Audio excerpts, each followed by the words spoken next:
I want you to cry into your Hello Kitty pillow. I want you to put your headphones on. I want you to listen to some Taylor Swift. And I want you to shake it off, you bland bitch. What up, y'all? It's KMB, the Sexy Ninja, in the place to be for the Paper Saber Universe. This is the New World Podcast, brother. We in St. Louis for Stand and Deliver 2026. Vic Booker on commentary at the factory. There was a big 10-man tag team match. I didn't watch that.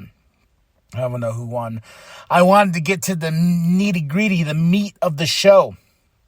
And we started off with the World Championship on the line. Jacy Jayne versus Lola Vice versus Kendall Gray. And I said before, oh my gosh, this is a triple threat. I don't know who I want to go for. I don't want Jacy to lose it, but you know it's going to happen. So is it Lola, who I feel like really deserves it? And Kendall Gray's been like on fire as of lately. And it was just a matter of like, who do I go for? But this was a really great way to start the show off. Hats off to all the women in the match, man. It was a back and forth battle. But at the end of it, after Lola just to Jacy Jayne, she got the 1, 2, 3, and she's our new NXT Women's Champion. Oh my gosh. Oh, I was like, okay. Either way, with whatever result of this match was going to happen, I was going to be happy regardless. Because I love all three. I think all three are very talented. All three, and Jacy, I applaud you. Thank you for holding that title, holding it down, and being a great NXT Women's Champion. Now I feel like it's time for Jacy Jayne to go up to the main roster and maybe bring Fatal Influence with her. So, Lola Vice, it's Lola time. Lola. Yeah, great match, man. Great way to start the show. Oh, and they had Shawn Michaels and Sexy Red. They announced Sexy Red before, and I was just like, okay, I guess that's cool. Whatever. The next up, the tag team titles are on the line. Vanity Project versus Los Americanos, Rayo and Bravo. And this was a really fun match for what this was. And I had a lot of fun for it, man. Like I said, it was a good match. And of course, you got Jackson Drake that's going to come out there and try to be... distracting and one. Sorry, someone just came up right next to me. It kind of freaked me out.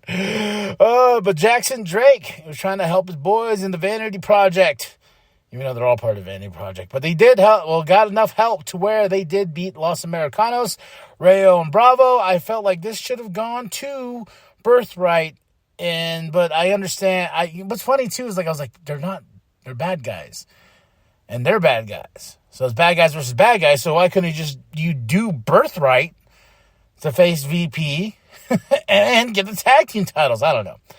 I thought it was silly. Second match I was really looking forward to because it's all personal. Sol Ruca versus Zarya. This match is very personal on so many levels. So there's a soul snatcher on the outside of the ring, which was insane.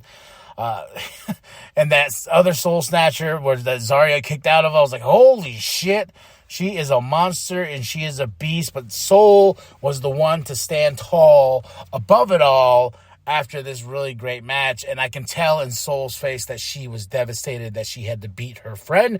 But life goes on, and I think these ladies have one more match, or unless this is it. What's next for Sol Ruca? Next up is my match of the night. Miles Bourne puts up that North American Championship with Johnny Gargano. Mr. Johnny Wrestling himself. What? Oh my gosh. Yeah, this stole the show from me, man. These two went at it. Johnny pulling the best out of Miles. A back and forth battle. But at the end of the day, Miles Bourne retains because in NXT it's about the future.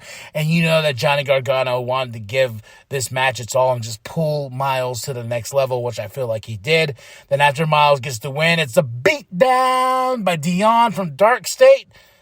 He's slowly growing on me. I'm not a big fan of Dark State, but I am slowly liking Dion. Next up, North American Championship on the line again. Tatum Paxi versus Blake Monroe. Fun match. Not my favorite, but it was a fun match for what it was. I kind of saw it coming from afar. Tatum Paxi getting the win. So, yeah. I kind of saw that from a mile away. I was like, Tatum Paxer's going to get the win on this. All right. Main event time. And NXT Championship is on the line. Joe Hendry versus Ethan Page versus Tony D'Angelo versus Ricky Starks. And this badass main event, of course, there's tables, there's stairs, there's tables, there's everyone's bodies everywhere. Ethan betraying Ricky at some point, which was freaking awesome. And Ethan's just like, hey, I want to win. You want to win? I'm going to do what I can to win. But I feel like as much I was really rooting for Ethan Page to get another crack at that championship, but I was like, with all these four, it has to be Tony D'Angelo, and it is Tony D'Angelo. He says he has 3 phases he's trying to do: destroy Dark State, become world champion, and move to the next phase of what Tony D'Angelo's done. He well deserved. Him and Lola Vice. Like, I gotta say, I really did enjoy the picks for this. Shawn Michaels is cooking as the best way as possible. I just wish this was on WrestleMania weekend like previous Stand and Delivers have been. But, and this was on YouTube. I'm glad I can go watch that. And, I wish it was on WrestleMania weekend because it made the weekend big and grand, because it's like in the afternoon you watch Stand and Deliver, then you switch over and you go to WrestleMania, and it's just a jam-packed weekend. But that's not the case here. But Stand and Deliver, I give it a solid 4 out of 5. 2026, Vic and Booker on commentary in St. Louis at the Factory. Match of the night is Miles versus Johnny Gargano. Oh, yeah. Moment of the night goes to Lola and goes to Tony. I feel like these championships are well-deserved. But that's it. That's all. Drop those comments below. Hit that like. Hit that subscribe. Share with your grandma. Share with your grandpa. Share with the bum down at Walmart.